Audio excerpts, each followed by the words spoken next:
Paganos que acaban de pasar, ellos se toman sus vacaciones y como omiten el pecado, omiten el infierno, omiten que hay un castigo, entonces la gente le gusta ese tipo de mensaje. Entonces ahí como que el pastor se está ganando sus vacaciones, sus viáticos, hasta quizás un mes, ya viene bien descansadito, relajadito. Y él no tiene problema porque él ya sabe el mensaje que le gusta a la gente y ese mensaje va a estar repitiendo. Entonces, Charles Spurgeon dijo en su tiempo, Charles Spurgeon dijo de la siguiente manera: ahorita hay pastores que conducen a las ovejas, pero vienen tiempos en que payasos le darán entretenimiento a los cabros. Mire cómo hizo la diferencia. A los cabros. Sí, y bien hizo la diferencia. Ahorita hay pastores que apacientan a las ovejas. Tiempos vendrán que solo habrán payasos entreteniendo a los cabros. Sí, está fácil de entender lo que el hombre dijo, porque hoy se está viendo esto.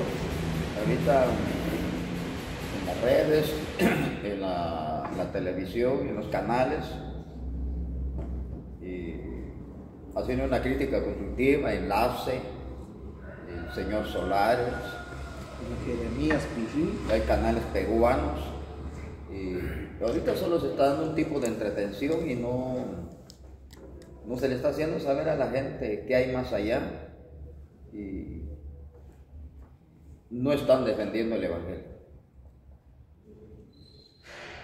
no están defendiendo su postura y toman posturas de otras personas y con eso basta.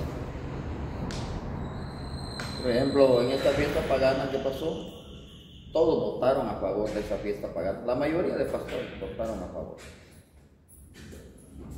No sé si han escuchado ustedes la radio cultural, estuvo apoyando esa fiesta.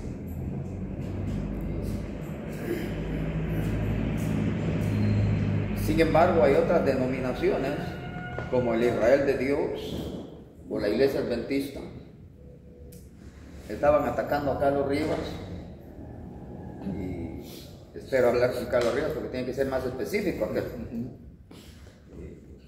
En su prédica acaba diciendo que Jesús no nació en diciembre, perfecto. Solamente que no fue específico, no usó el calendario hebreo, no lo tradujo al calendario gregoriano y juliano, y no leyó el texto durante 82 Biblias para estar seguro. Entonces el maestro de la Iglesia de Israel lo atacó. No, Jesús nació en octubre. Y lo están atacando. ¿Por qué? Porque es que tiene que ser detalladamente.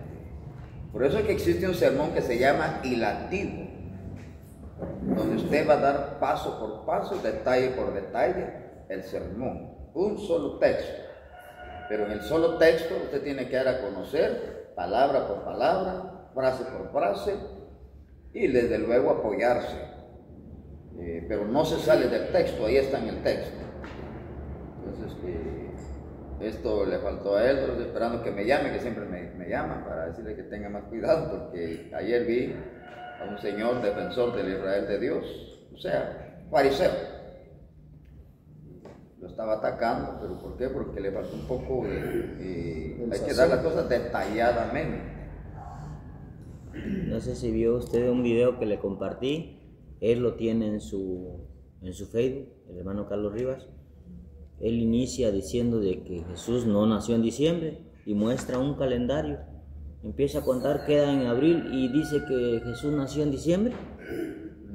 Él señala abril, pero él dice que Jesús nació en diciembre, lo termina diciendo. Se enreda. Sí. Entonces ahí donde... son temas muy complicaditos y delicados. Sí, pues, por eso se lo envié para que lo mirara. Seguramente ese que yo vi anoche. Y pues donde muestra un calendario está así alrededor. Pero ese calendario hebreo hay que traducirlo al calendario nuestro. Porque desde la fundación del mundo no existían nombres de meses. Solo existía mes 1, mes 2. Por ejemplo, Noé dice que entró el día 17 del mes segundo, a la edad de 600 años. Entró, salió del arca al año 601 de él. Y detalla ahí. Entonces, pero ahí no podemos nosotros aventurarnos. Si dice segundo mes, entonces entró en febrero. No, porque ese calendario no existía, ni el calendario juliano. Pasó el tiempo, entonces Dios cambió el calendario. Ahora sí yo no le puedo decir a él, ¿por qué haces esto? ¿Por qué decís esto? Ya viene el hebreo. Ahora sí él cambió el calendario y ya le puso nombre. Porque antes solo mes 1, mes 2, mes 3, mes 4, mes 5, hasta llegar al 12. Pero ya después de que el pueblo salió de Egipto, entonces le cambió de nombre y cambió las fechas. Ahora ya no empieza el mes con el número 1, sino que empieza con el número 14. Usted va a leer en el capítulo 12 de Éxodo y el capítulo 16 de Deuteronomio, dice así: hoy 14 de Nisan o Abib es la fecha en que salisteis de la esclavitud, o será el primer mes y el primer día del año. Dios cambió el calendario. Yo a él no le puedo decir por qué hiciste eso. Sé que ahí lo agarró de 14. Y entonces ahí estamos. Por eso que el Señor Jesús, tenemos certeza que Él fue entregado el 14 de Nisan. Fue crucificado el 15 de Nisan. Y todos tenemos la certeza de que el día viernes lo crucificaron y murió. El día 16 pasó toda la noche en el sepulcro, pero el domingo 17 por la mañana salió.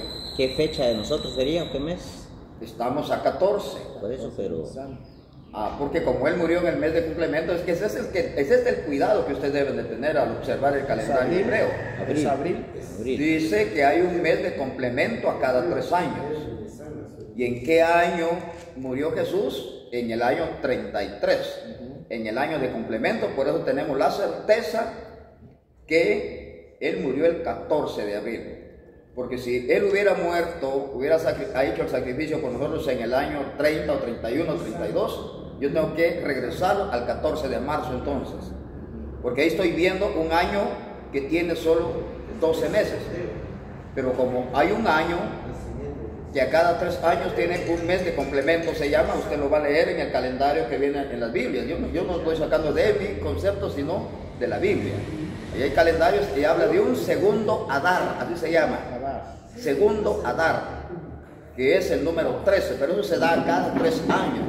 Como que el calendario gregoriano también hay uno día 28 y uno día 29. ¿Se están dando cuenta? Pero esto no es todos los años, sino que están basados según el calendario solar y el calendario lunar.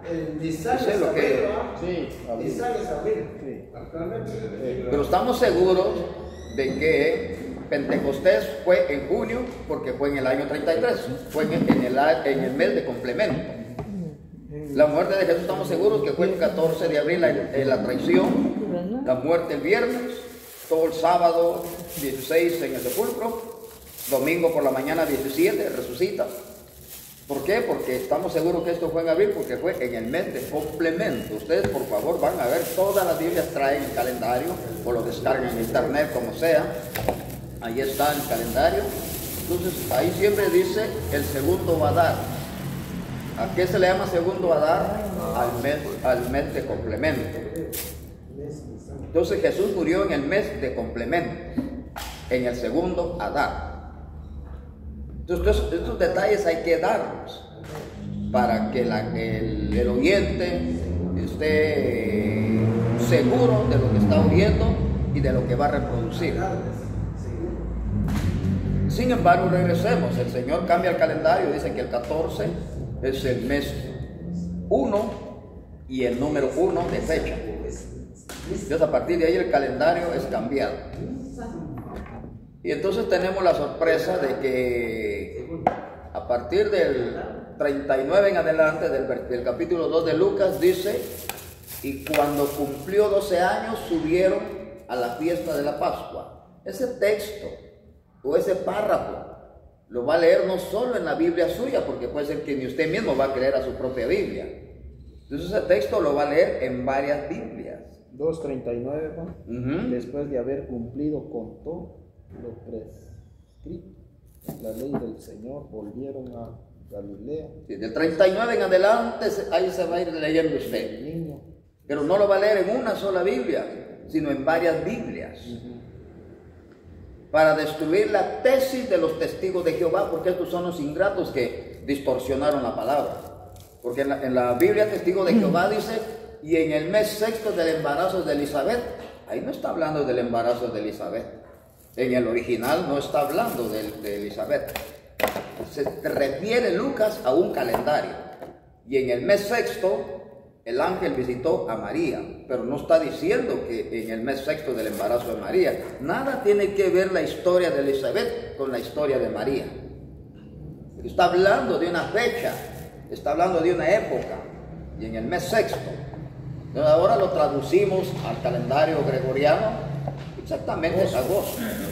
Pero cuando Jesús estaba en la tierra, no había mes de enero, febrero, marzo.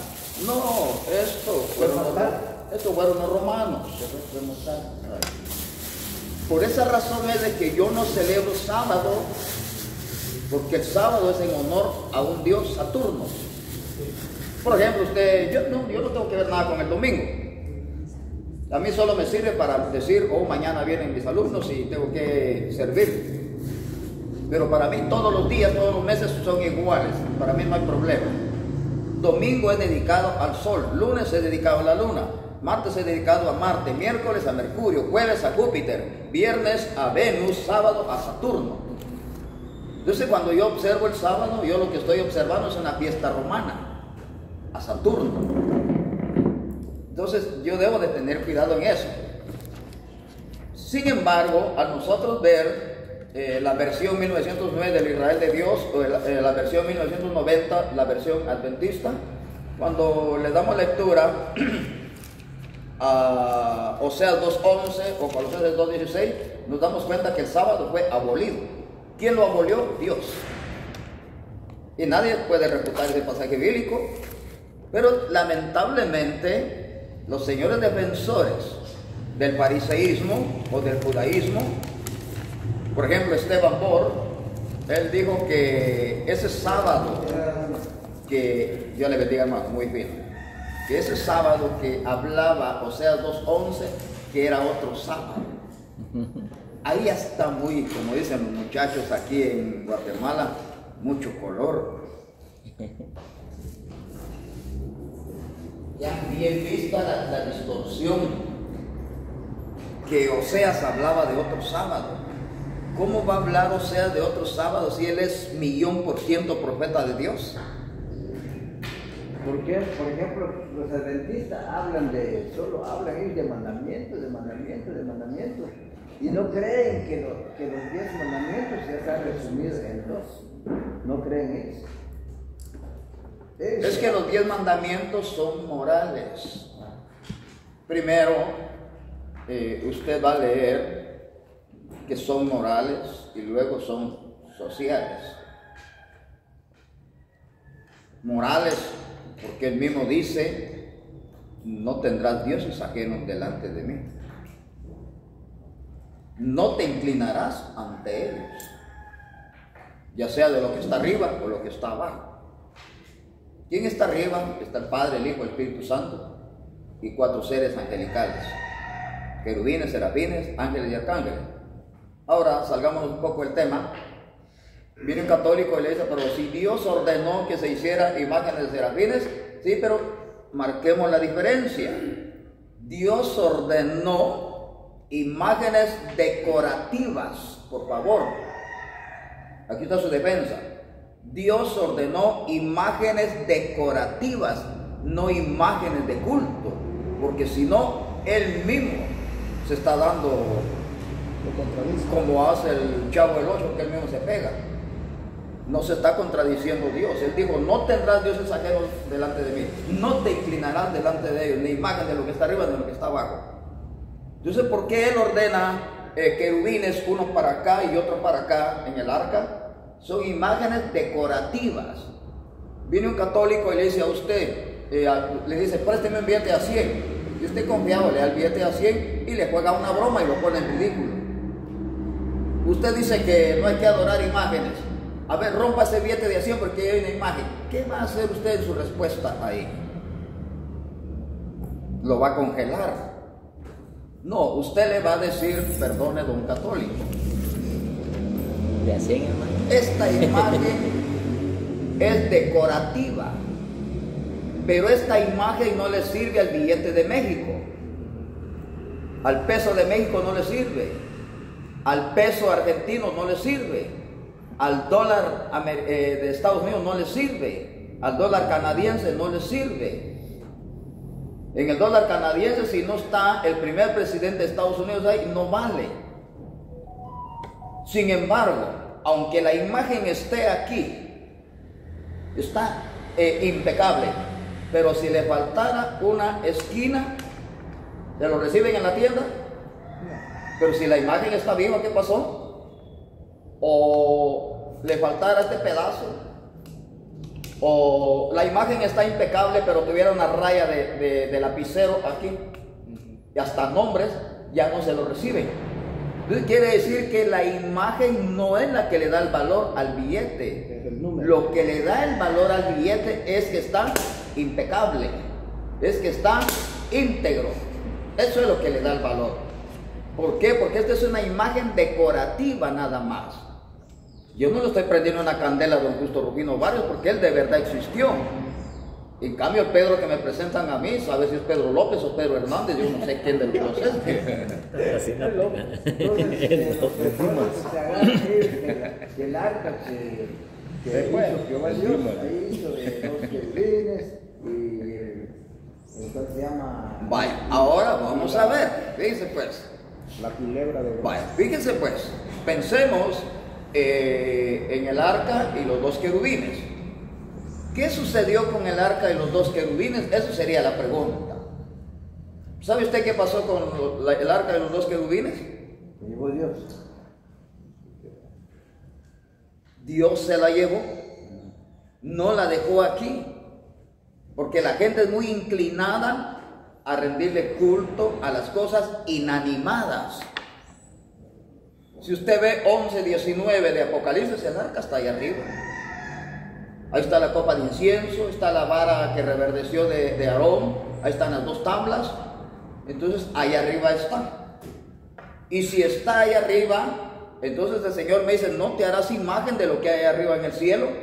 Así que yo ya no debo hacer réplicas del arca porque allá arriba está. Hay que usar la razón y la lógica.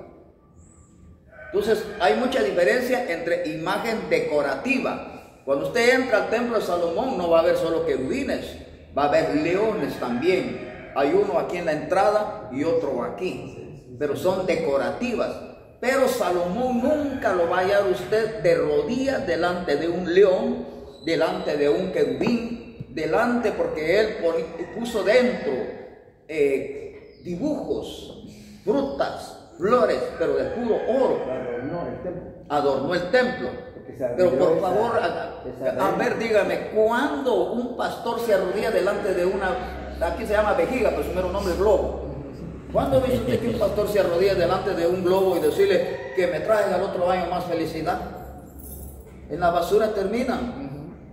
Ese es el caso entonces, que es decorativo y que es objeto de culto. Ahora el objeto de culto sí ya cambia. Que vayamos de rodillas y le pidamos a aquel ramo de flores que está allá, mire, ese es objeto decorativo nada más. Eso no representa nada, para mí es solo es una decoración nada más. Entonces, aquí está el problema. Una imagen, una prolepsis, se levanta un asta y una serpiente. Y todos los que miraban a la serpiente sanaban, dice la Biblia. Pero más tarde dice la Biblia que ya los israelitas empezaron a arrodillarse delante de esa serpiente. Cambiaron la dirección de la simbología. Entonces, ¿qué hizo el rey? Segundo Reyes 18:4, quemó y destruyó esa serpiente, porque ya la gente le rendía culto. Y Dios no se enojó por eso, sino que estoy seguro que aplaudió al rey de ese tiempo. Ahora entonces, ¿y cómo fue que Jehová Dios construyó esa arca, pues? ¿Para qué o qué significado para él, pues, dejó al pueblo de Israel, pues? Es que él no la hizo, solo ordenó. El que la fabricó fue Moisés. Pero ahí dice claramente el arca de la alianza. Eso significa un pacto entre Dios y el hombre. Pero es una figura proléptica, porque esa arca representa el pacto que Dios hizo, por ejemplo, Juan 3:16, porque de tal manera amó Dios al mundo. Es que todo hay que dilucidarlo a través de la Sagrada Escritura. Hay 7 pactos, está el pacto adámico, está el pacto mosaico, abrahámico, está el pacto davídico, ahí está. Y en el pacto davídico usted va a ver un montón de cosas deliciosas. En el pacto abrahámico usted va a ver la promesa. Pero también está el pacto sempiterno, que es la copa y la sangre de Cristo. Es el pacto sempiterno. Y luego viene el pacto que Dios hizo, que nos va a llevar allá arriba. Y ahí terminó. 7 dispensaciones, 7 pactos, y total que el número 7 juega un papel muy importante en la Biblia. Entonces no hay problema en que alguien quiera cambiarle la información. Lo que usted tiene que hacer es leer la Escritura o preguntar, porque no le queda tiempo, porque usted va a sus labores cotidianas. Entonces, un día como este día, usted tiene la oportunidad de preguntar para dilucidar el asunto. ¿Por qué? Porque hay información que debemos de tener. Adelante, hermano. Hoy sí ya estamos. 3, 6, 9, 13. Entonces, Él no hizo el arca, ordenó. Dios no hizo el arca de Noé, Noé hizo el arca. Ya veo que cuando Noé nació, ¿qué dijo Lamec? Ahí está la figura mesiánica. Cuando nace Noé dice, mi hijo que me ha nacido hoy, él es el que limpiará de maldición toda la tierra. Pero si ese Noé no es Dios para hacerlo, él está representando a alguien. Esto lo va a leer usted en toda la genealogía del capítulo 5 de Génesis. Lo que pronuncia Lamec, un hombre profeta. Y este hijo mío que me acaba de nacer limpiará de maldición toda la tierra. El pacto noético es clarísimo. Cuando usted ve que deja de llover y ve un arco ahí en el cielo, acuérdese que ese fue un pacto que Dios hizo. Antes del diluvio no existía ese fenómeno en el cielo, sino hasta después del diluvio apareció ese arco en el cielo, dice. Y el Señor le dijo que era un pacto entre Él y la humanidad. Representación de Cristo Jesús, porque Él es el verdadero reposo. Él es el verdadero descanso. En ningún otro lugar hay descanso. El verdadero descanso es Cristo. Él mismo lo dice como un imperativo: venid a mí todos los que estáis cargados, trabajados y cansados, que yo os haré descansar. Él es el verdadero cansancio. 4, 10, 11, 12, los hebreos. Si Josué les hubiera hablado del mismo reposo, dice, entonces no habría lugar para el otro reposo. ¿Qué quiere decir para el otro reposo? El reposo en Cristo Jesús.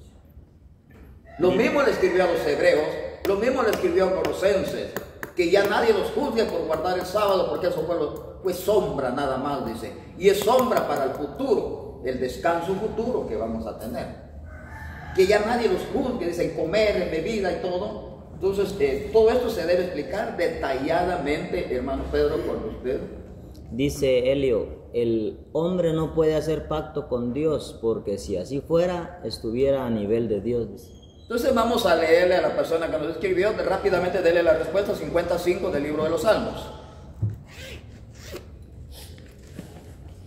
Y no vayan a confundir esto, porque mucha gente dice así. Se saca un billete y dice: Señor, hago pacto contigo que estos 5 se conviertan en 5,000. No, eso no. Eso es ambición. 55. Con voz de locutor para que escuche la persona. Juntadme mis santos, los que hicieron conmigo pacto con sacrificio. Bye, muy bien. ¿Dice sí o no que el hombre hace pacto con Dios y Dios con él? Entonces yo creo que la palabra pacto hay que leerlo durante todo. Dios hizo pacto con Adán, hizo pacto con Noé, hizo pacto con Abraham, hizo pacto con David, hizo pacto con Moisés. Entonces la palabra pacto ahí está. Se dio cuenta que aquí nos acabamos de poner la soga al cuello.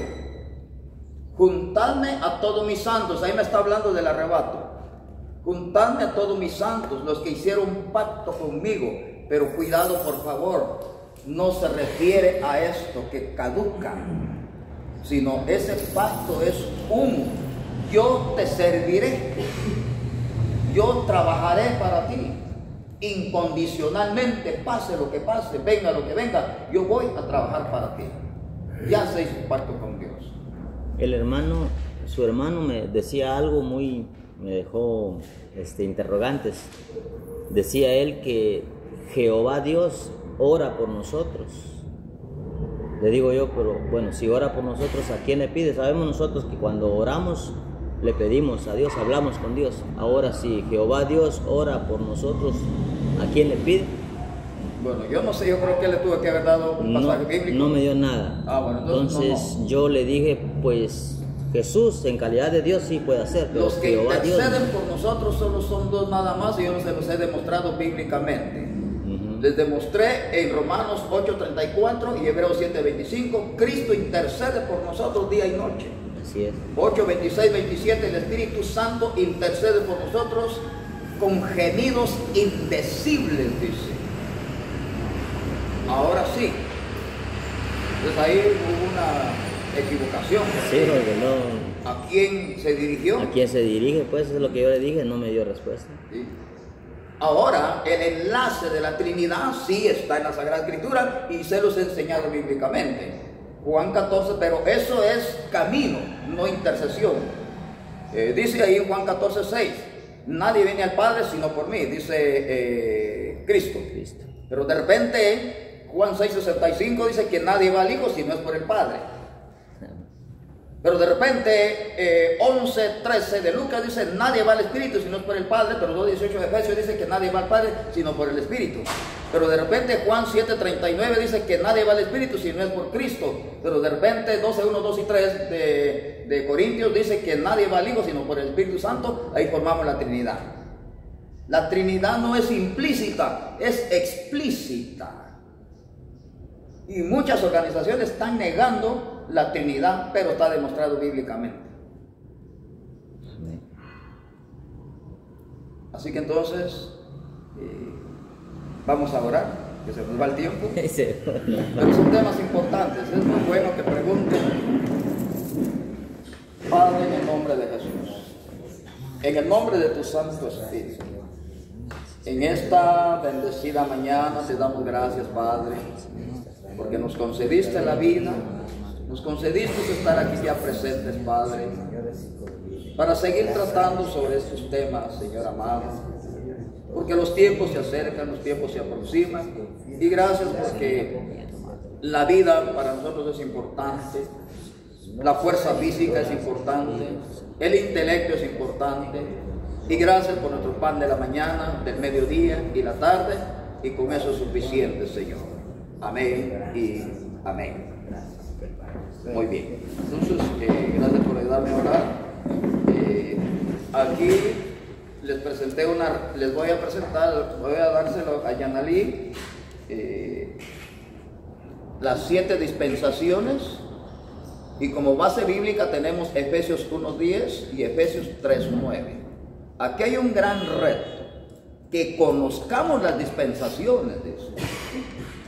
Pero gracias a Miguel López, que se interesó en esto, pero esto le va a servir a todos, así que Yanalí me va a hacer el favor de, ya solo fotocopiar, y se lo va a entregar, son 13 personas, para que conozcamos y atendamos ese reto que hay ahí, porque en Efesios 1:10 y 3:9 dice que conozcamos las dispensaciones. Pero las dispensaciones bíblicas no como lo plantean, por ejemplo, Scofield, o como lo plantean los pretribulacionistas. No, la dispensación tiene que ser de acuerdo a como la Sagrada Escritura es. Entonces ahí van a encontrar, ustedes ya tienen base bíblica, a qué se le llama dispensación de la inocencia, conciencia, autonomía o gobierno humano, la promesa abrahámica, y de repente ven la dispensación del Sinaí, y luego ven la dispensación de la gracia, y número 7, el reino eterno, milenial. Ahí está descrito para que lo enseñen, pero no lo vayan a predicar en un culto así porque no le va a dar tiempo. Son 7 puntos. En ayuno o vigilia, aprovecha. Ya el material ya está ahí, solo va a hacer por favor, hermana Yanalí, de fotocopiarlo y dárselo a ustedes, y ustedes le van a dar el costo, porque les quiero aclarar algo. Los cartuchos son caros. Yo tengo aquí esta computadora, el cartucho vale 115 y no me acepta inyección. Tengo que estar cambiando. Ahora tuve que comprar mejor otra impresora, ahora sí es inyectable, esta ya me favorece un poco, porque 25 vale inyectable, ¿verdad, hermana Yanalí? ¿Usted inyectable tiene?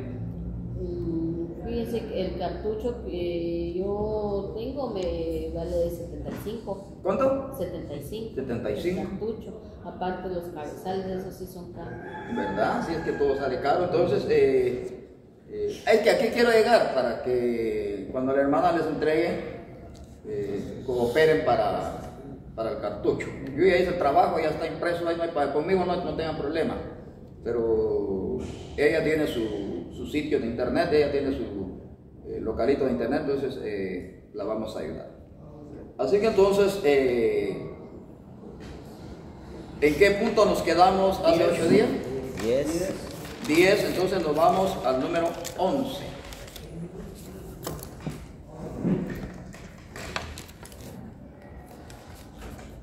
Escuchar.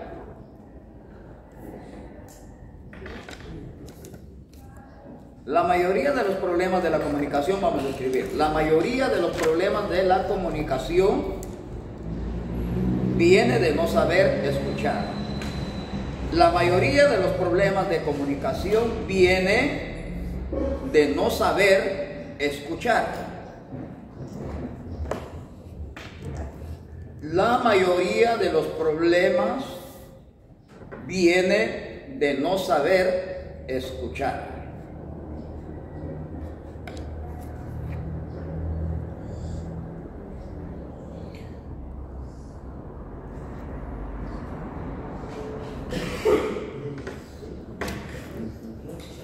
Muy bien. En otra terminología se llama retroalimentación. La retroalimentación es cuando alguien está en un discurso y la gente está atento al discurso. Ajá, está atendiendo. Pero aquí viene la mayoría de los problemas en la comunicación, como escribimos ahí, porque la gente se dedica a hacer otras cosas durante el discurso. Pues el problemado va a ser él porque no escuchó, no entendió. Y si alguien le dice allá en su casa, ¿qué tal estuvo el discurso? ¿Cómo estuvo? Más o menos, dice, por mecanismo de escape. Pero este problema no radica solo hoy. Esto ya radicó en los fariseos. Anoten ahí 8:43 en el libro de Juan y 3:15 en la carta a los hebreos. Juan 8:43 y 3:15 en la carta a los hebreos.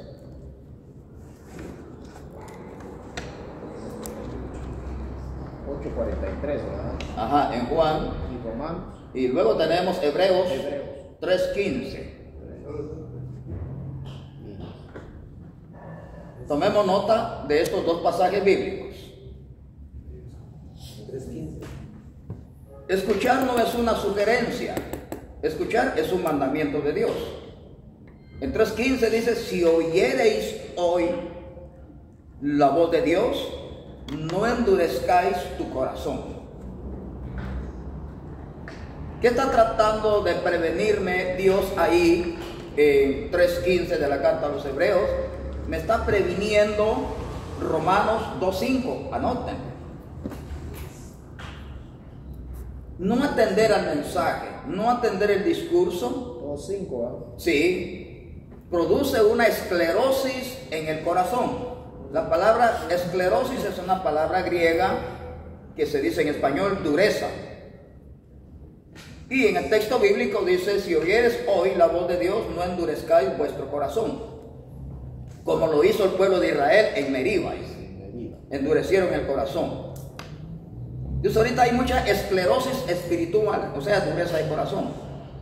Pero ¿qué es lo que previene el texto bíblico? Romanos 2:5. Y por la dureza de tu corazón no arrepentido, atesoras fuego para el día del juicio. Ahí está el problema. Entonces, ahí está el contexto que por qué es que hay que atender. Ahora ustedes anotaron ahí Juan 8:43. Dice ahí, el mismo Jesús le dijo a los fariseos: ustedes no entienden mi palabra porque no me saben escuchar. Clarísimo. Entonces esto ha acontecido también, que hay personas, en el caso, vamos a leer 2:35 y 36 de Jeremías, ustedes anoten. Jeremías 2:35, 36.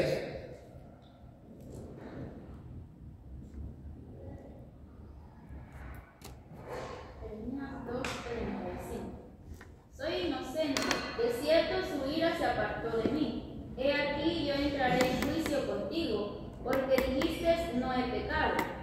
¿Para qué discurres tanto cambiando tus caminos? También serás avergonzada de Egipto, como fuiste avergonzada de Asiria. Y esto es para el que no sabe escuchar. Hoy lo miro en una congregación, mañana en otra congregación, en otra congregación, y cambiando congregación y congregación y congregación, al grado que caigo en 14, 10 y 11. Por cuanto no le diste descanso y reposo a tus pies, tampoco yo me acordaré de ti en el día del juicio. A menos, aquí está la excepción, de que en la iglesia donde se está yendo usted no se está predicando la verdad. Hay partículas de idolatría dentro de esa iglesia. Entonces, ahora sí, salid de en medio de ellos, hijitos, porque no tiene comunión la luz con las tinieblas, ni el diablo con Dios, dice, y ni los idólatras, ni los ídolos tienen comunidad con el templo de Dios. Entonces el único lugar donde Dios no puede habitar es en un templo donde hay ídolos. 6:14, 15, 16, 17, 2 de Corintios. El único lugar donde Dios no está es en un lugar donde hay ídolos. Entonces la Biblia me lo está aclarando fácilmente. Pero de acuerdo a Jeremías 14, 10 y 11 dice: el que no le da reposo a sus pies, Dios no se va a acordar de él en el día del juicio. Pero el contexto apareció en los dos versículos que la hermana leyó. Jeremías, ¿por qué discurres tanto? O sea, pregunta tanto. Disculpe, no está aquí la verdad. Disculpe, no está aquí la verdad. Un día va allá, un día con los testigos, un día con los adventistas, un día con los mormones, un día con los evangélicos, un día con el brujo, otro día con los católicos, un día con los musulmanes. Total, es vago espiritual. Jeremías dice 2:35, 36 y 14, 10, 11. 14, 10, 11. Sí, allá había un hermano que me dijo: de lunes a viernes yo persevero en la iglesia pentecostés. El sábado yo me voy a la iglesia adventista. El domingo yo me voy al parque de Reu y entro a misa. Porque si me encuentra el Señor de lunes a viernes en la iglesia pentecostés, ahí me voy. Y si me encuentro el día sábado en la iglesia adventista, ahí me salvo. O si me encuentro el domingo ahí en la iglesia romana, ahí está. Así que yo tengo agarrados 3 fuentes para poder estar. ¿Ya vio dónde apareció? En Jeremías 2, 35, 36 y 14, 10, 11. Tremendo. ¿Por qué? Por no saber escuchar. Entonces esta persona, No hace eso. él le dijo a usted, si el Señor viene y me halla el sábado, Ahí va. ahí voy yo. Alcánceme tantito la Biblia, Israel de Dios, allá está debajo, mire. Debajo de una Biblia abierta. Ahora usted mire si hay salvación el día sábado, 24:20 de Mateo. Mateo. Sí, vamos a ver si hay salvación el día sábado. Esa Biblia es Israel de Dios. Ora pues que vuestra huida no sea en invierno ni en día sábado. No califica para salvación. Y ahí estamos hablando con Biblia. Entonces este es su amigo, usted tiene que decirle tenga No, cuidado, le dije. porque el sábado no califica. Ajá. Dice que no, al final, si usted no se afirma su fe donde estamos yendo, o sea, usted sabe que lo demás nada que ver. Si no se afirma, va a terminar derrotado, ¿no? Porque usted mismo, usted no tiene fe pues en lo que hace. Ajá. Y cabal, ahora, de bien. Ya vio pues, porque como él va a un lugar, le dan una información, Le dan- va a algún otro lugar, le dan otra información, de repente llega a otro lugar donde le dicen, Se va. escuché a un hombre decir, si yo tengo sed, me tomo una cerveza.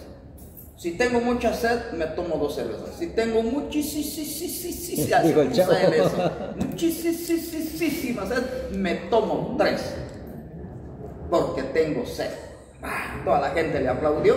Y a la salida todos tuvieron que salir a tomar cerveza porque salieron acalorados. Pero la Biblia dice en Jeremías 35 que los recabitas ni siquiera tocaron el utensilio donde iba el vino. Hermano, la palabra invierno en la Biblia, caso del verso de Santiago. ¿La palabra qué? Invierno, ¿qué significa eso? Para Dios o para los judíos, este mes es de invierno. Está lloviendo. Hay 4 estaciones y cada 23 a cada 3 meses hay un solsticio. Se dio cuenta que el 23 de diciembre empezamos a sentir un airecito más fresco que de lo acostumbrado, porque hubo un fenómeno, se terminó el otoño y entró el invierno. Por eso hoy en la mañanita, qué frío delicioso. Pero este frío termina hasta el 23 de marzo porque empieza la primavera. Y así a cada 3 meses después de la primavera viene el verano, que es la estación lluviosa, pero hay calor. Eso significa invierno, te dice. Sí, ahorita, Sí. originalmente, Por eso. diciembre hasta marzo es la estación del invierno. Se le llama no porque llueve, sino porque es una estación gélida, Ajá, por el es de estado. frío. Ya. Así que entonces podemos deducir, cuando el apóstol Pablo dice en el capítulo 4, segunda carta a Timoteo, apúrate a traerme los rollos, el libro, Pergamino. porque yo ya estoy para ser decapitado y ya estamos en invierno. ¿En qué mes estaba él escribiendo la última carta? Diciembre. En diciembre. Aunque ahí no dice diciembre, pero menciona invierno. ¿Y cuándo empieza el invierno? De diciembre a marzo. Entonces, la estación nos sirve a nosotros para medir tiempos ahí en la Sagrada Escritura. Bíblicamente empieza de diciembre a marzo. Ajá. Estaba con- Exactamente el 23 de marzo, usted va a notar un cambio y va a ver que los árboles empiezan a florecer, qué bonito, porque empieza la estación de la primavera. O sea que nosotros aquí solo 2 estaciones tenemos. No tenemos 4. 4 también. Sí, usted ve que allá por septiembre, octubre, los arbolitos se quedan pelones. Ah, bueno. Eso que significa otoño. Los arbolitos todos se quedan pelones, botan. Y ahí empiezan a echar renuevos. Tenemos estación calurosa, Sí, eso. tenemos estación fría. Ajá, sobre. Vio noticias ayer Los Cuchumatanes allá en Huehuetenango, qué belleza, todas las montañas blancas, blancas, el piso blanco, blanco, qué belleza. ¿Cuáles son las 4 estaciones? El redactor dijo, también Guatemala se parece a Europa. Qué belleza, Cuchumatanes. A ver qué pasó. Las 4 estaciones. Bueno, ahorita estamos en invierno, estación fría. Luego viene primavera, la estación de las flores. Luego viene el verano, estación calurosa. Luego viene el otoño, cuando usted ve que los arbolitos empiezan a botar las hojas y hay que estar barriendo diario y quemando basura. Están 4 estaciones. ¿Dónde lo va a hallar? 1, 13, 14 y 15 de Génesis. Ahí habla de 4 estaciones. Dios las hizo, Dios las ordenó. Génesis 1, 13, 14, 15 y dice, y Dios puso las estrellas en el cielo, la luna y el sol para marcar las 4 estaciones del año. Ahí está claro. 1, 13, 14, 15. 1, 14, 15.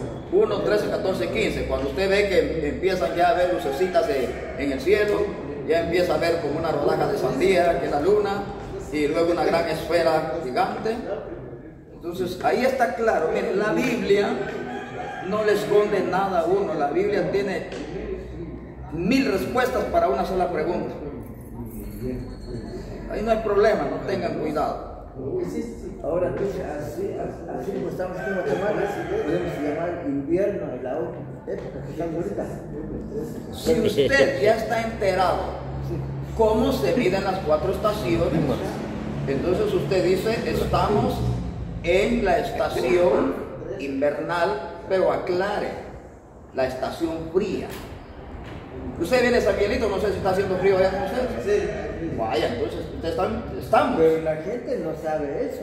La gente dice Se que está dando estamos en cuenta. verano. Nosotros le llamamos invierno de mayo en adelante, cuando ya la lluvia no nos deja salir. Sí, época de lluvia. Ajá.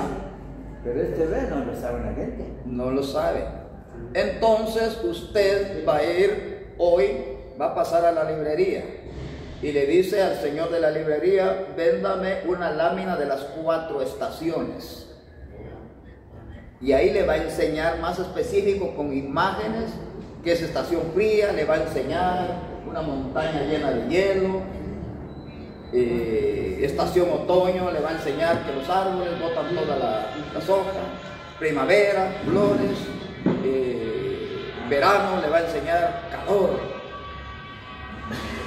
Ahí es, ahora sí no, pues vaya a internet. ¿Cuánto cuesta una impresión, hermana Yanalí? Depende cuánto tenga la hoja. Porque ahorita está más fácil. Unos 50 Sin embargo, si no quiere gastar tanto, un quetzal vale las laminitas ahí en la librería. Le enseñan sobre las 4 estaciones. Dice Rafa, ¿cómo hago para entender aquel pasaje bíblico que dice el sabio ve el mal y se aparta? Esto Estará en hablando 14, de... 16 de Proverbios. Él quiere saber si está hablando de la iglesia conforme lo que estaba platicando usted hace rato, que se apartaban del... En Proverbios 14, 16 dice, el sabio ve venir el mal y se aparta. ¿Cuántas cosas malas existen en el mundo? Yo me debo apartar de ello. La figura que está haciendo, porque el mal es una cosa invisible, pero no se está refiriendo a Satanás el diablo, sino se está refiriendo a las cosas que el diablo produce aquí en la tierra. El sabio ve venir el mal y se aparta. Por ejemplo, yo sé que el alcoholismo mata, sí o no, les pregunto a ustedes. Entonces yo me aparto del alcoholismo. Ustedes saben que un cigarrillo contiene 5000 sustancias químicas y dentro de una de ellas tiene el arsénico, más conocido como matarrata. Ustedes sabían que el cigarro, el final del cigarro es que las personas mueren de enfisema pulmonar, o sea, así hablemos coloquialmente, pulmón podrido. Entonces, si yo sé que un cigarro es contaminante Si yo sé que en la pancarta dice, aparece una señorita en trajes menores, con una cajetilla de cigarro, pero abajo dice, el consumo de este producto es altamente nocivo para la salud. El mismo diablo me está diciendo que es malo. Entonces, si yo sé que un cigarrillo es malo, yo me aparto. ¿Cuántas personas no conozco yo que han muerto de paro cardíaco, y jóvenes, no viejos, jóvenes, por tomar una bebida energética que se llama Raptor? Entonces, si yo veo el mal, yo debo apartarme de aquello. Todas las cosas que son negativas en esta vida, yo debo apartarme de eso. ¿Por qué razón? Más fácil entender eso en 14:12 del mismo libro de Proverbios, 16:25 del mismo libro de Proverbios. Hay camino que al hombre le parece recto, pero su camino es camino de muerte. Entonces, cualquiera sabe rápidamente lo que es malo y lo que es bueno. ¿Cómo sé yo que eso ya está advertido? Pues mentalmente vamos a leer 30:15 al 19 de Deuteronomio. He aquí yo pongo delante de ustedes el bien y el mal, escoge. Entonces quiere decir que si yo ya sé que aquello es malo, yo no lo voy a hacer. Y si yo creo que aquello es bueno, eso sí lo voy a hacer. Como por ejemplo, hay pecados carnales, hay pecados del alma y hay pecados del espíritu, que eso ya dimos esa información.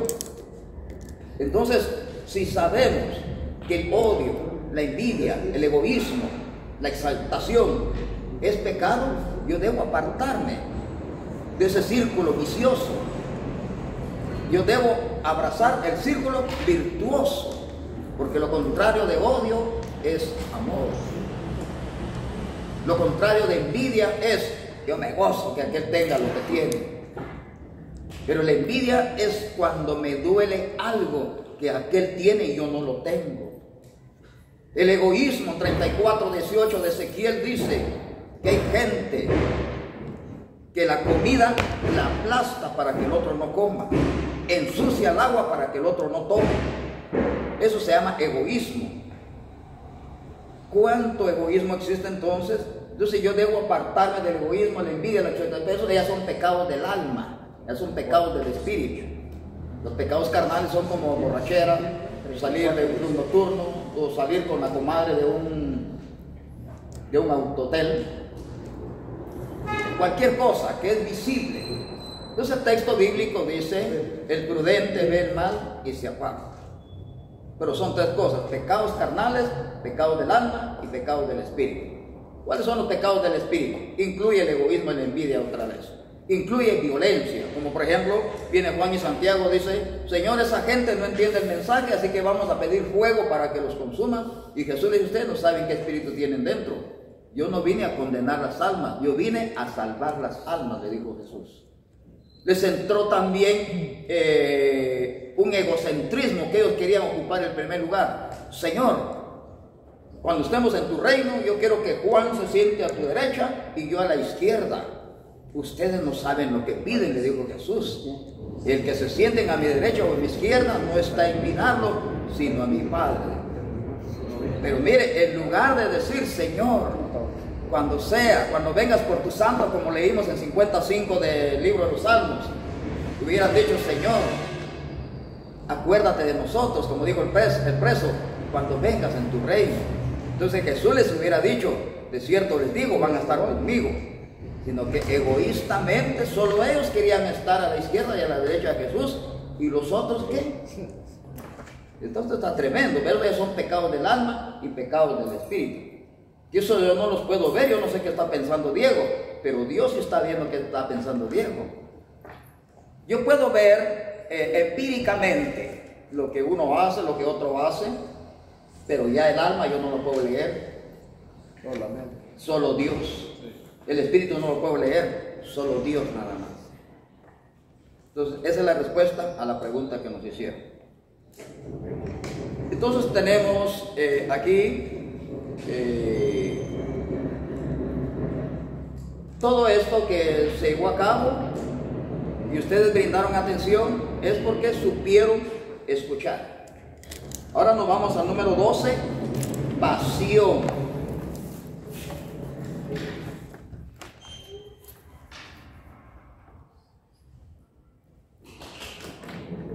pasión.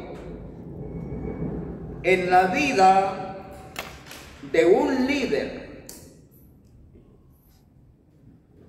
nada puede tomar el lugar de la pasión. En la vida de un líder, nada puede tomar el lugar de la pasión.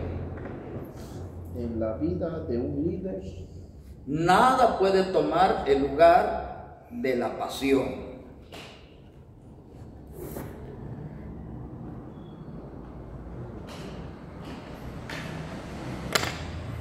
Tomemos nota. La pasión es muy distinto a la emoción y es muy distinto al sentimentalismo. en la vida de un líder nada puede tomar El lugar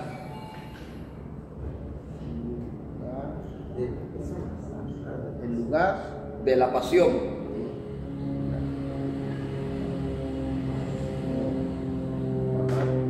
Muy bien. Usted no va a servir a Dios aquí en la tierra por emoción, porque la emoción es pasajera. Usted no va a venir a recibir instrucción bíblica aquí solo por curiosidad nada más, porque esa es una emoción nada más. La curiosidad es una emoción. Tampoco por sentimiento, sino tiene que ser pasión, o sea, amar verdaderamente.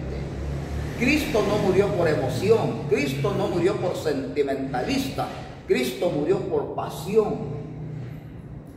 Usted va a notar lo que dice San Juan 3:16, porque de tal manera, ahí tiene usted que subrayar la palabra tal manera. La tal manera quiere decir que la forma en que Dios amó al mundo es incomparable. En 2 de Corintios 9:15 vamos a leer qué dice el texto bíblico.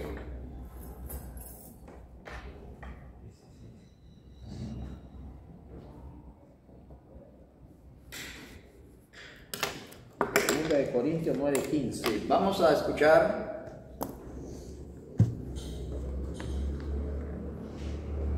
Gracias a Dios por su don inefable. Tome nota, ¿se está dando cuenta? Porque de tal manera dice. Ahora vamos a meter ese versículo ahí en San Juan 3:16.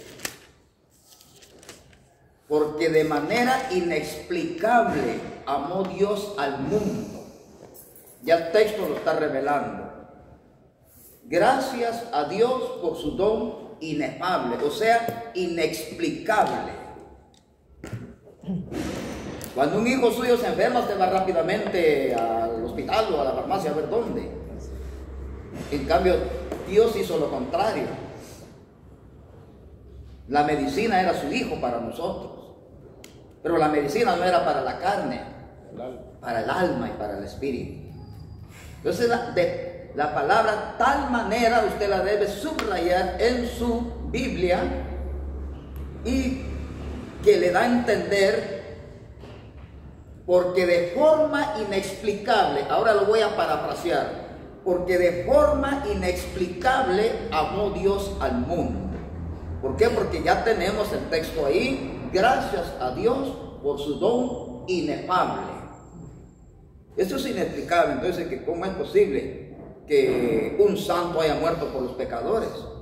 Pero gracias a esa muerte, hoy los pecadores, si mantienen su postura ahí donde están ya en una zona salvífica.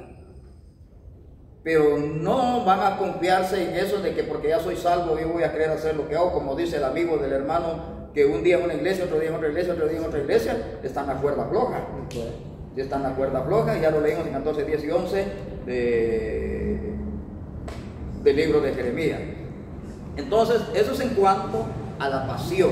Ahora la pasión la vamos a dividir en algunos puntos nada más, para que no se nos atrase tanto. Pasión por la obra de Dios.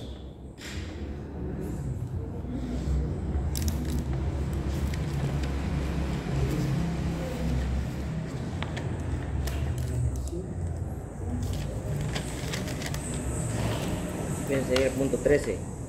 No, estamos en el mismo. Es una descripción para la pasión. Pasión por la obra de Dios. En efecto. Pasión por la palabra de Dios.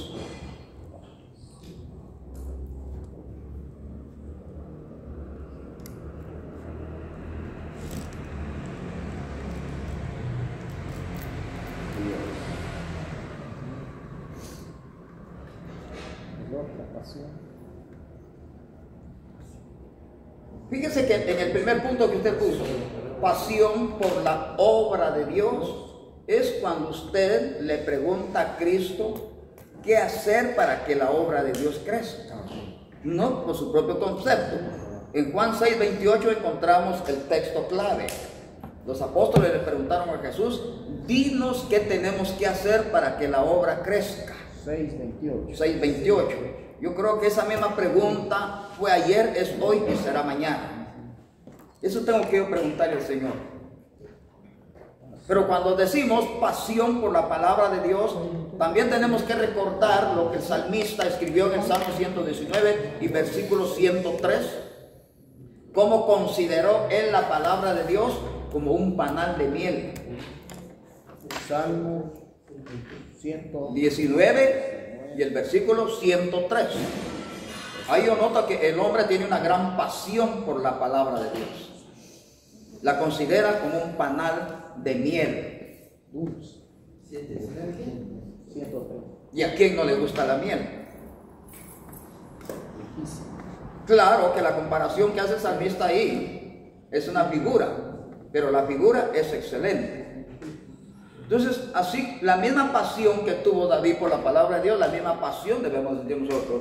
La pasión por la obra que los apóstoles le pidieron al Señor Jesús, lo mismo tenemos que hacer nosotros también, decirle al Señor qué debemos hacer para que la obra crezca.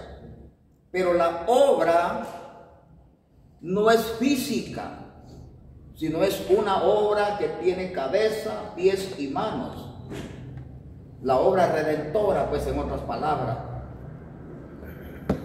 Porque así como los apóstoles y los discípulos, yo pienso que ellos no lo pidieron, lo que dice San Lucas 24:45, que Jesús los abrió la mente para que se aclarara su palabra de Dios. No sé si lo pidieron o Jesús los abrió la mente cuando él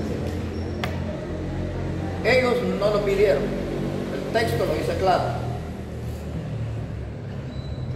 ¿Por qué Cristo les abrió el entendimiento? Porque en Juan 2:24-25 dice que Él conoce lo que hay dentro del hombre. Y vio que había un grado, todavía una partícula de ignorancia todavía, porque en todos los finales, en las doxologías de cada Mateo, Marcos, Lucas y Juan, usted va a encontrar que hay pequeños déficits mental de los apóstoles. En unos que todavía tenían incredulidad. En otros, usted vio lo que pasó después de la resurrección. Tomás dudó, Pedro y los demás dijeron, tú estás loca, le dijeron a la muchacha. Entonces, todavía había un poco, necesitaban una dosis más de conocimiento. Pero sin necesidad que se lo pidan, el Señor les abrió el entendimiento, dice el verso 45 que usted anotó ahorita. Les abrió el entendimiento. A partir de ese momento, cuando Dios le abre el entendimiento a la persona, ¿qué sucede? En 4:13 de Hechos dice que Pedro y los apóstoles predicaban la palabra con denuedo. O sea que tenían una proyección, un enfoque de la palabra. Ellos no ganaban 1 o 20, miles ganaban. En Pentecostés, ¿cuántos se ganaron? Y otros de a 5,000 y total, era un montón de personas que ganaban ellos. ¿Por qué? Porque ahora el entendimiento ya está. Ahora, ¿por qué razón, hermano Pedro? Porque todos tenemos las mismas 3 etapas que nuestros antecesores. En cuanto nosotros hemos convertido nuestra alma y nuestro espíritu y cuerpo a Cristo, eso se llama la etapa de nacimiento. Luego tenemos la etapa de crecimiento, cuando nos enseñan la palabra, o también usamos la autodidáctica, empezamos a leer. Pero después viene lo que Jesús hace, la tercera parte, la que usted acaba de leer. Esa es la tercera parte. Cuando el Señor quirúrgicamente simbólicamente, le abre el cerebro y deposita la mente de él en usted. Léame 2:16 de 1 de Corintios. ¿Cómo sucede esa cirugía? Estoy hablando en sentido figurado. 1 Corintios 2:16. Bien, pues, en la etapa de nacimiento pueden ocurrir muchas cosas. Ya veo que mucha gente aplasta a Pedro, aplasta a Tomás, aplasta a Santiago, aplasta a Juan, aplasta a Felipe, porque en su etapa de nacimiento ellos tuvieron varias equivocaciones. Por ejemplo, Tomás le dice, muéstranos el camino, y con eso basta. Tomás no te ha dicho que yo soy el camino, ahí le aclaró. Felipe le dice, muéstranos al Padre, y con eso basta. 8 y 9 del mismo capítulo. Felipe, ¿cuánto tiempo he andado contigo y no me has conocido? Juan y Santiago dicen, yo me siento a la derecha y a la izquierda, egoísmo, pero están en la etapa del nacimiento. Pedro negó 3 veces, etapa de nacimiento. Y así sucesivamente. Natanael, más conocido como Bartolomé, un buen hombre. ¿Qué será que de Nazaret puede salir algo bueno? Discriminó a su maestro. Pero esa es en la etapa de nacimiento. Por favor, no se le vaya a ocurrir estar diciendo, yo soy Superman, no son como aquellos. No, esa es etapa de nacimiento. Luego viene la etapa de desarrollo. En la etapa de desarrollo ya es muy distinto. Ya tenemos ahí Hechos 4:13 que dice que predicaban con denuedo. ¿Pero por qué razón? Porque Dios, el mismo Jesús, les dio la tercera etapa, que es la etapa de la madurez o del conocimiento. Hizo una cirugía y les metió. Pero, ¿qué leímos en 2:16? Porque ¿quién conoció la mente del Señor? ¿Quién le instruirá? Mas nosotros tenemos la mente de Cristo. Esto está excelente, hermano. Hay siervos con la mente de Cristo y hay siervos sin la mente de Cristo. Un siervo sin la mente de Cristo va a dar una sobredosis de entretenimiento a la iglesia. Y se va de vacaciones. Sí. Pero un siervo con la mente de Cristo va a sentir pasión por la obra y pasión por la palabra. Pasión por la obra porque sabe que la iglesia es el cuerpo de Cristo. Pasión por la palabra porque sabe que la Biblia es el dedo, la mente y la boca de Dios. Lo hemos demostrado bíblicamente, 2 Timoteo 3:16, lo hemos demostrado bíblicamente, Efesios 3:3 o 1:12 de Gálatas, o lo hemos demostrado bíblicamente en 1 Corintios 2, 4, 5, 13 y 14, que es el Espíritu Santo que nos demuestra lo que tenemos que hacer, que es Cristo el que nos revela la palabra y que es Dios el que inspira la palabra. Entonces ahí está ya marcadas las 3 fuentes a que nosotros tenemos acceso. El libro es pequeñito, pero tome nota, es tan pequeñito este libro, pero que nadie se va sin su respuesta. Es pequeñito, pero nadie se va sin su respuesta. ¿Por qué? Porque no es la persona, no es usted el que va a responder, sino que es la palabra de Dios la que va a responder. Así que entonces la pasión envuelve 2 cosas: pasión por la obra, que es el cuerpo de Cristo, y pasión por la palabra, porque ya en las 3 etapas, etapa de nacimiento, quizás usted cometió errores, etapa de desarrollo, los vuelve a cometer otra vez, porque Pedro en Gálatas capítulo 2 todavía está practicando el fariseísmo.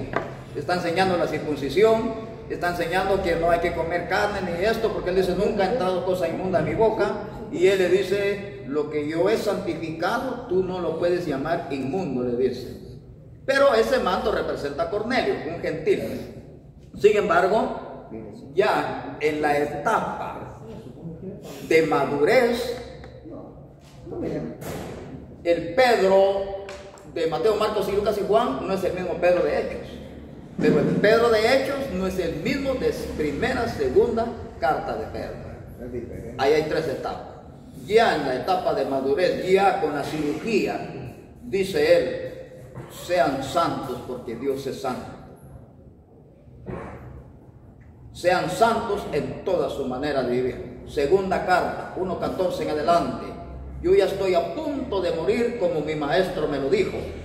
Pero sigan siendo fieles a las enseñanzas. No dijo a las mías, sino a las de Cristo. ¿A quién le escribió Pedro? Pedro no le escribió a Roma. Aquí nos vamos a salir un poquito del tema. Pedro nunca le escribió a Roma ni estuvo en Roma. El único día que estuvo en Roma es cuando lo mataron. Pero Pedro nunca le escribió a Roma. Él escribió a los turcos. ¿Dónde estuvo predicando? En Antioquía. Ahí estuvo predicando él. Nunca lo encuentro en los 16 capítulos de los Romanos que él haya estado predicando en Roma, o que haya enviado un saludo, o que haya enviado alguna postdata por ahí. Nada. Sus cartas fueron dirigidas a los turcos. ¿De dónde las escribió? La última vez, ya cuando ya lo van a llevar a Roma para matarlo, en Babilonia. 5:13 dice él claramente que los está saludando desde Babilonia. Imagínense hasta dónde andaba el hombre. Echando el saludo. Pero ya en una etapa de madurez, ya no es el mismo Pedro de Mateo, Marcos, Lucas y Juan, ni de Hechos, ni de Gálatas. Ahora es un Pedro López, con una cirugía. De manera que hay 3 etapas entonces. Sí, hermano Miguel. Mire, pues, ¿cuánto tiempo tiene usted de haber nacido espiritualmente? Unos 15 años. 15 años. Pero se recuerda que cuando usted vino a Cristo y lo bautizaron, no tenía el conocimiento que tiene hoy. Pero pero ¿por qué vino usted a recibir capacitación? Porque usted todavía, bueno, en su primera etapa de nacimiento usted estaba a cero conocimiento. Después el pastor le empezó a enseñar los sermones y todo, pero de repente en su etapa de crecimiento usted tuvo algunas dudas. Y esas dudas hizo que se levantara y viniera a buscar un lugar de orientación bíblica. Entonces ahí es donde ahorita usted entró a la etapa de madurez. Ya usted ya está en la etapa número 3. Entonces ahorita, si usted da marcha atrás, le va a caer el proverbio que Pedro citó, 2:20 al 22. Pedro no está tratando mal a nadie, está citando un proverbio, o sea, un dicho. Les acontecerá. Mejor te hubiera sido no haber llegado al conocimiento, sino que te acontece el espíritu canino que vuelve a su regurgitación, o al espíritu porcino que vuelve al lobo. Estoy usando el eufemismo para que me entiendan. Pero la mayoría tratan mal con ese pasaje. Sí, no entienden, y ese es un proverbio. Piensa que Dios es el que está acusando el antropomorfismo. Ahí no. Es algo que ahí es un proverbio. En el mismo texto usted va a leer proverbio tal y tal y tal, y se lo va a llevar ahí. Es un ejemplo. Ajá. Entonces, pero en este caso, para eso usted estudió hermenéutica, para usar el eufemismo. En lugar de perro, use canino; en lugar de marrano, use porcino, y la gente le va a entender. Suave. Sí, suavecito. Y cuando usted habla con la verdad, duele más que una palabra dura. La gente le da urticaria, le da escalofrío, porque usted lo está trayendo a la santidad y lo está sujetando ahí a que se quede. ¿Pero por qué? Porque usted tiene la mente de Cristo. Una cirugía excelente. Así que dele gracias a Dios que eso ocurrió en su vida, porque hay quienes no quieren que Cristo haga esa operación en su vida. Quieren seguir en el mismo. Quieren seguir. El primer cirujano, estamos usando figuras. El primer cirujano, Jehová Dios. Abrió el costado a Adán.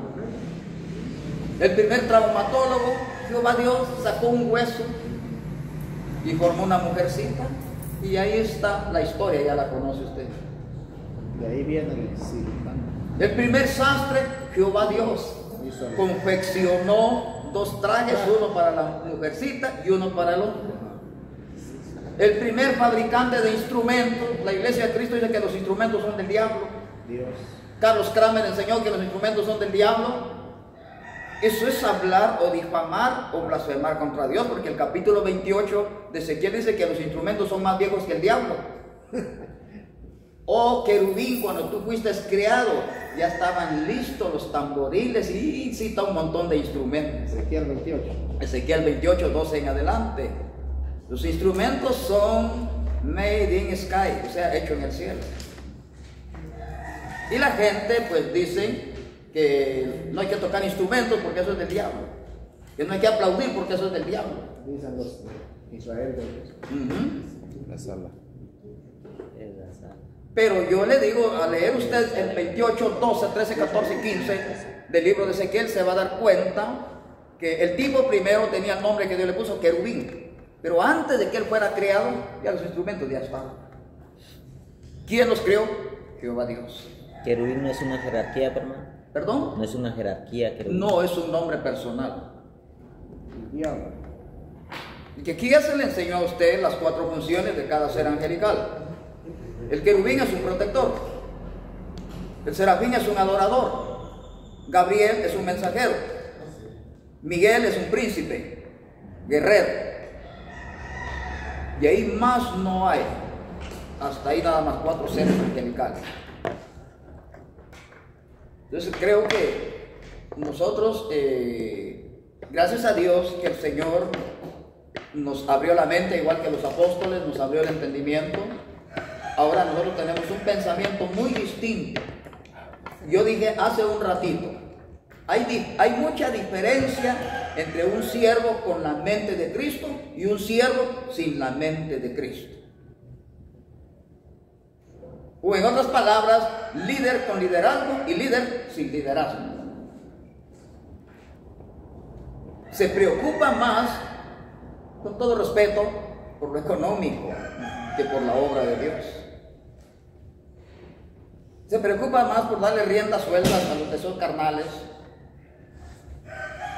Porque yo creo que esto es lógico decirlo, y viene a ser crítica constructiva, pero a mí me da mucha pena que hay siervos que andan en pecado y sirviendo Santa Cena. Hay siervos que andan en pecado y predicando en campaña. Entonces, ¿qué pasó ahí, hermano? Ahora dicen ellos esto así, en una figura dicen ellos esto. A mí me dijo un siervo que andaba mal. Sí, hermano, ando mal, dijo, pero yo estoy predicando la palabra de Dios. Aunque sea de puente yo sirva, dijo, ahí voy al reino de los cielos. Ay, hermano, pero si el puente está podrido, esa gente va para abajo. Porque él me puso como figura al puente, entonces yo le puse otra figura al puente. Pero mire, hermano, aunque sea como puente, dijo, yo estoy sirviendo a Dios, que pase la gente por ahí, yo alcanzo misericordia. Pero hermano, si el puente está podrido, se va a venir abajo y toda esa gente se va a perder. Entonces le dejé esa cosa en su cabecita para que él cambiara de parecer y renunciara al pecado en que andaba. Para alcanzarlo. Para alcanzar, ahora sí ser un puente sólido. Porque Dios no nos mandó, sentido figurado, Dios no nos mandó a crear muros, sino a crear puentes. Estoy hablando en sentido figurado, la Biblia no lo dice.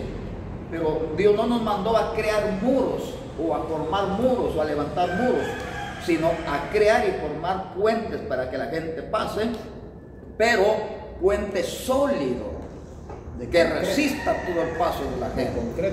Pero si el puente está poliado, ¿qué pasa, hermano Pedro? Se destruye. Vaya, entonces tome en cuenta en eso. Puente rojo. ¿Se acuerda que usted la cantaba? Sí. Puente roto le llamo yo.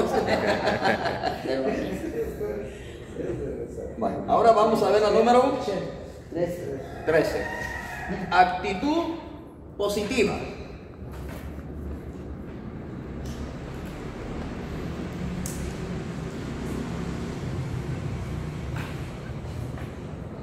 Actitud positiva. El descubrimiento más grande de esta generación, escriban ahí por favor. El descubrimiento más grande de esta generación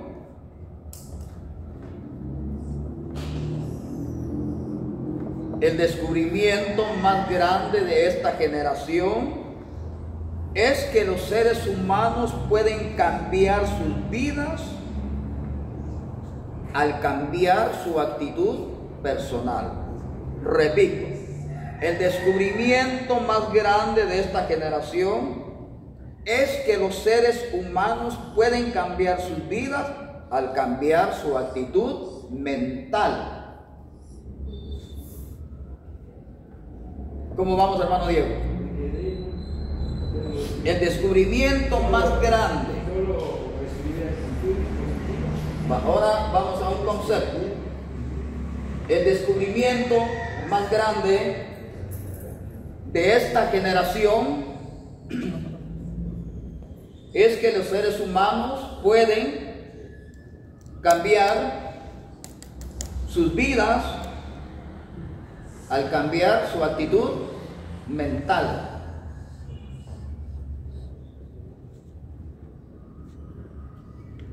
¿Dónde se quedó Pedro Hernández? ¿Ya? ¿Completó? El descubrimiento más grande de esta generación Es que los seres humanos pueden cambiar sus vidas al cambiar su actitud mental. pueden cambiar sus vidas Al cambiar su actitud mental. su actitud mental. Bueno, vamos a traer a la memoria el capítulo 4 y versículo 8 de Filipenses. 4:8. 4:8. Filipenses.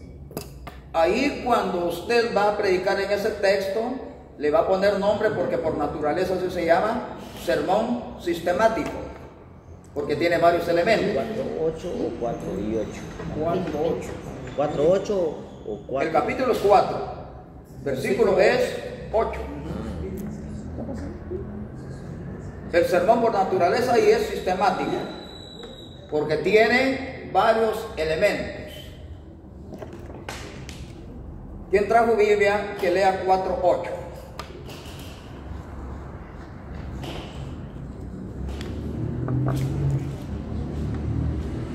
Ese lo puede dar el día domingo porque es cuando más gente llega. Por lo demás, hermanos, todo lo que es verdadero, todo lo honesto, todo lo justo, todo lo puro, todo lo amable, todo lo que es de buen nombre, si hay virtud alguna, si algo digno de alabanza, en esto pensad. Ahí está la actitud. Sermón. En esto pensar. Sermón dijo. Sistemático porque hay varios elementos ahí. Entonces usted su trabajito en la noche, el día sábado, porque le toca predicar día domingo, saque pensamiento por pensamiento, pensamiento por pensamiento, a ver cuántos pensamientos hay en ese pasaje. En el encabezado dice, en esto pensar. Y termina en esto pensar. ¿Se está dando cuenta? Sistemático. Sistemático porque tiene varios elementos. Entonces, con el crayón amarillo vamos a ver ahí en todo lo puro, todo lo honesto, todo lo bueno, todo lo que es virtud, todo lo que tiene buen nombre. ¿Cuál es lo que tiene buen nombre? Jesucristo. Pero termina diciendo, en esto pensar. Ahora, ¿por qué la gente no cambia? Vamos a ver 10:4, hermano Jaime, libro de los Salmos.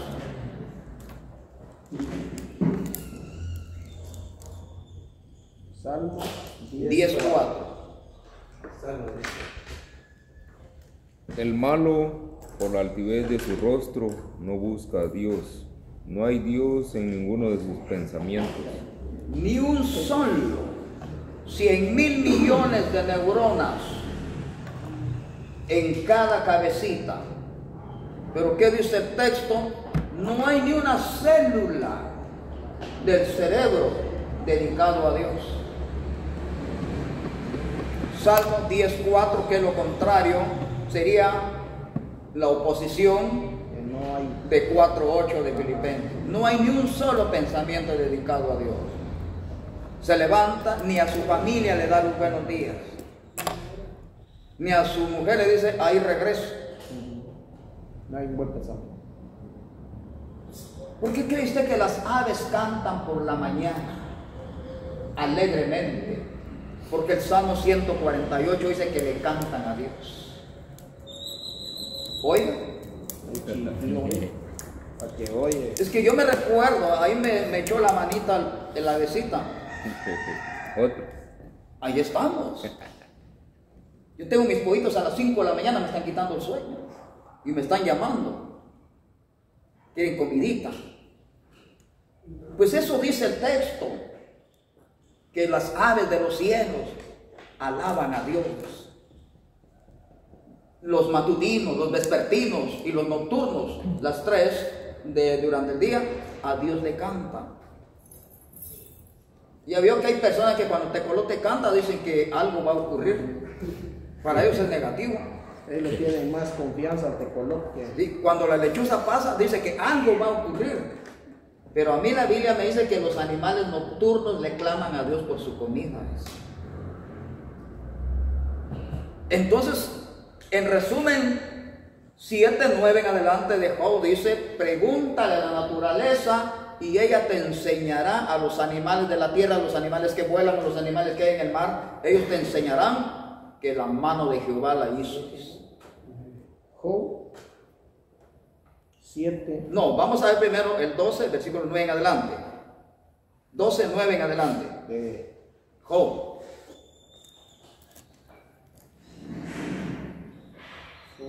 12. Pero sí, vamos a empezar a leer del 7, es que eso es lo que le quería dar a entender. Sí, 7, 8, 9. Cuando elige 7 al 9 al principio, pero el capítulo es el 12. Ah, bien. Ajá. Capítulo 12 y sus versículos. Ahora sí, 7 al 9. Los 12 versículos 7 al 9. Sí, ahí, por ejemplo, la metamorfosis de los insectos, a nosotros nos enseña la gran sabiduría que tiene Dios. ¿Cómo es que un huevecito en una hojita se convierte en un gusanito? El gusanito se convierte en un capullito, crisálida le llama la ciencia, y luego una mariposa. Solo que tenga cuidado, pues no vaya a ir a agarrar un gusano de aquellos verdes porque le quema la mano.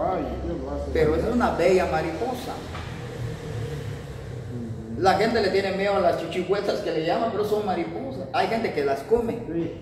Pero no importa, que ahí vean que ellos que hacen. En los otros que yo cuando consigo un gusano verde, eso lo voy a dejar allá, lo oculto. Pues no, las hormigas se lo comen también y ya descansó en paz. Entonces todo lo que está alrededor nuestro tienen cierta obediencia a Dios. El aire que respiramos, usted mismo lo va a leer allá en el capítulo 6 de Zacarías, versículo 4 en adelante, que los 4 vientos de los 4 puntos cardinales obedecen a Dios. El viento del norte, el viento del sur, el viento del oriente, el viento del occidente, le obedecen a Dios. Zacarías 6:4 en adelante. Entonces, eso es en cuanto a la actitud positiva. Que vimos en el sermón sistemático de Filipenses 4:8, de qué manera hay que pensar. Pero también vimos lo contrario, el polo opuesto en 10:4 del libro de los Salmos. Entonces, aquí es esto, que la actitud, nuestra actitud hace que otras personas, ya casi va llegando ya, unos 5 minutos más y nos vamos. Y es que rápido se va el tiempo. Sí, no, y eso es bueno porque nosotros somos dichosos que estamos en las postrimerías. Entonces vamos a pensar en eso. Eso sí recomiendo que le den día domingo porque llega toda la gente, pensamiento por pensamiento, pensamiento por pensamiento, y al finalizar toman 10:4 de los salmos, decirle a las personas: no vayamos a caer en esta trampa, que no hay ni una célula de las 100,000 millones que tenemos aquí en la cabeza dedicado a Dios. Pero nosotros sí, gracias a Dios, terminamos con 26:2, por favor, ahí en Isaías. Isaías 26:2. Vaya, ahora démosle lectura. ¿Qué pasa cuando usted tiene una actitud positiva de pensamiento hacia Dios?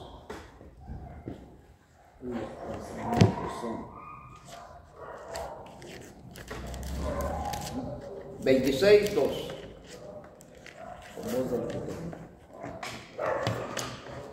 26:2. Abrir las puertas y entrará la gente justa, guardadora de verdades. ¿Qué más? Tú guardarás en completa paz a aquel cuyo pensamiento en ti persevera, Oiga, porque aquel en cuyo ti ha ahora, confiado. para hacer ese texto, por favor. En el panorama se está viendo que va entrando un montón de gente por las puertas de Jerusalén. Pero hay una actitud positiva ahí. ¿Por qué son guardados en paz? Porque el pensamiento de ellos, de esas personas, ese es un panorama. Ahora usted parafrasea, los 100.000 millones de neuronas deben estar dedicados única y exclusivamente a Dios ya para concluir el sermón. Ese es un buen administrador y ministrador de la palabra de Dios, porque en el 4.1 allá leímos administradores de los misterios y luego ministradores de la palabra de Dios. Entonces use la paráfrasis, pero que realmente tenga conexión con el texto. Y esas membranas son como venas. ¿Perdón? Esas membranas son como venas. No. Yo no dije membranas, dije neuronas. Neuronas. Son células, pero son microscópicas. Usted no las puede ver en su manita. No. Tiene que ser un neurólogo, un biólogo, el que le saca un poco, le extrae un poco de sangre y todo y le va a medir. Un ejemplo, ya para ir terminando, después nos vamos a la Coca-Cola. Porque es necesario, no voy a hacer propaganda aquí, pero es necesario que tomemos ácido glutámico. ¿Qué quiero decir con ácido glutámico? Que cada uno de ustedes, no importa que sea joven, más lo necesita el joven porque está estudiando. ¿Qué es ácido glutámico? Hay como por ejemplo en marca Selenerbol, hay en marca Neurotropas, hay en marca Sucrol, pero no vaya a comprar Sucrol Vigor si no se va a poner ahí puro gallo, un gallinero, cuidado. Es para su mente, por favor, esto es mental. Ese vigor más fuerte. Sí, pero esto es para los pervertidos. Y esto que con otra mentalidad lo toman. Doble M. Sí, tienen esposa y todavía piensan allá afuera. Entonces, por favor, como dice coloquialmente, quieto, no. Entonces, usted va a tomar su Sucrol. Es que no importa que 15 años tener, ¿verdad, Estuardo? Eso no importa que sea puro poquito. Lo necesita, sus 100.000 millones de neuronas lo necesitan. Pero recuerden que la Biblia dice que somos templo del Espíritu Santo. Y si es templo, a ver, ¿qué pasaría? Señores que ya tienen esposa, si usted llegan y hay ropa sucia, no se barrió, no se trapeó en la mesa y traste sucio, ¿qué puede usted pensar de esa señora? Estaba mala. ¿Qué se puede pensar? Carolina, ¿qué se puede pensar de una señora? Llega el marido, está sucio, no ha barrido, no ha trapeado, hay ropa ahí tirada por todos lados, los trastes en la mesa todavía, insectos ahí. ¿Qué puede pensar de esa señora? ¿Qué calificación le damos?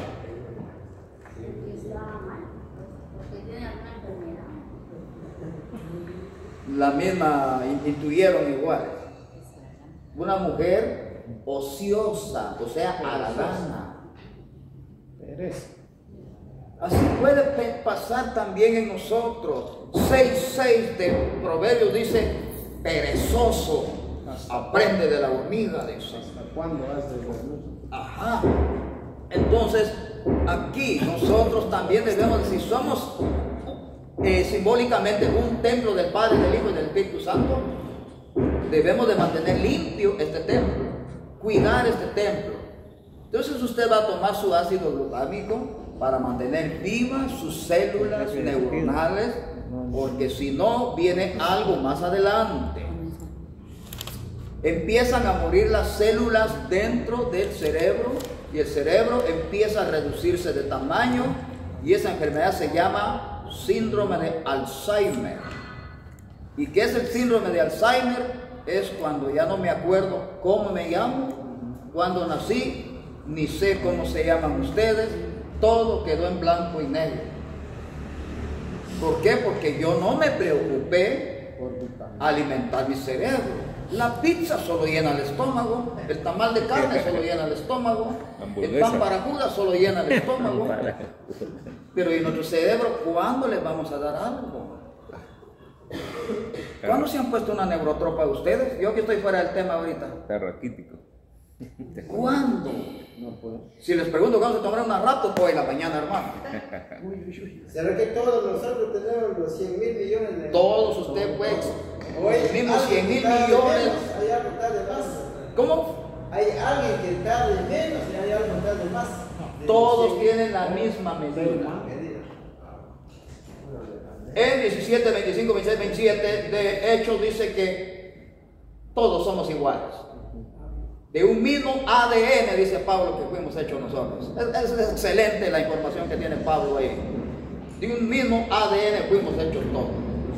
Entonces, así que lo que tenemos que hacer es pedirle a Dios que nuestro rango intelectual, el cociente intelectual, esté arriba del 150. No tenga pena, pídaselo a Dios. ¿Hechos qué? 17, 25 en adelante, ahí usted se va a dar cuenta. Desde luego que no dice ADN, pero dice de una misma sangre fueron hechos los seres humanos. Sí, sí. Claro que tiene que usted emplear la biología. ADN. Ahí estamos los dos. Sí, porque en la escuela ustedes les enseñaron que venimos del mono. Pero si yo necesito sangre y me pongo sangre de mono, yo me muero. Entonces, todo tiene explicación. 15:39 del libro de 1 Corintios dice que una es la carne de los monos, otra de los pescados, otro de los seres humanos y otra de las gallinas. Estoy parafraseando el texto. Si gusta, léalo, por favor, para poder revertir lo que dijo Charles Darwin. Charles Darwin dijo que nosotros venimos del mono. 1 Corintios 15:39. Si lo tienen, léalo, por favor, y se van a la coca. Gánesela, por favor. ¿Cómo se llama la enfermedad del cerebro? ¿De qué? La enfermedad del cerebro. Alzheimer. Sí. Alzheimer. Alzheimer. El nombre no se llama así la enfermedad, sino que es del científico, doctor que la descubrió, de apellido Alzheimer. Se escribe Alzheimer con H, Alzheimer con H, y se pronuncia Alzheimer. ¿Y cuál es? El cerebro empieza a reducirse. Póngase a pensar en un limón recién cortado. Todo chupón. A los 8 días, ¿cómo está ese limón? Chupón. Chupadito. Porque existe la célula vegetal. ¿Qué se murió dentro del limoncito? La célula vegetal. Se acabó todo. Entonces se chupó. Se absorbió. Pero el limón nadie lo puede auxiliar. En cambio nosotros sí podemos. Entonces a cada uno de ustedes, por favor, yo les digo, como estudiantes de la palabra de Dios, como lectores de la palabra de Dios, en su trabajo llegan fatigados y todo. Entonces ayúdense un poco. Entonces alguno va a decir, hermano, yo tengo fe en Dios y todo, porque eso es muchos dicen que es del diablo. En lugar de la Biblia dice que Satanás hizo la medicina. Yo le demuestro a usted en Jeremías 33:6 y 47:12 de Ezequiel que la medicina Dios la creó. Y por eso que cuando curaron a Ezequías, Dios le dio vida a Ezequías, pero seguía lleno de llagas. Y le preguntó Isaías, ahora ¿cómo hacemos? Está lleno de llagas. Ustedes cúrenlo, le dijo. Miren el compromiso que le dejó a Isaías. ¿Y con qué lo voy a sanar? Haz masa de higos, dice. Y lo embadurnó de masa de higos. Y la piel, dice que le quedó como un niño. Ahora pregunte a internet cuáles son las propiedades del hígado. Sorpresa, preventivo para el cáncer. ¿Del higo o hígado? Higo. No, hombre, hígado, ¿cómo se le amontona la mosca? Hígado, dijo. Fíjese, pues, la Biblia no nos miente. ¿Por qué Dios ordenó que le echaran higo de pies a cabeza? Y la piel le quedó como la piel de un niño. Ahora agarra su celular, las propiedades del hígado. Número 1, preventivo para el cáncer. ¿Cuándo usted le ha llevado a su mujercita uno de sus hijos? No lo sabemos. Lo que pasa es que no se sabe cómo se preparan también. Yo los he visto, hermano. Ahí a la vuelta hay un... Vaya, entonces llévele a su esposa, son a 5. Ah, usted no tiene esposa. ¿No? Todos los que ella tiene, en vez de llevarle pizza, llévele cosa natural. Y los higos son sabrosos, Yo de vez en cuando los como. No se sabe si se comen son sabrosos. Y todo lo que Dios hizo es bueno. ¿Qué es fruta? Es frutita, son como forma de peras, unas chiquititas así. Ya vio que hasta representa la iglesia, la higuera. Así. Tiene su representación. Bueno, Coca-Cola. uy, ya se fue el tiempo. Vaya a comprar su Coca-Colita. En lugar de higos, Y luego Coca-Cola.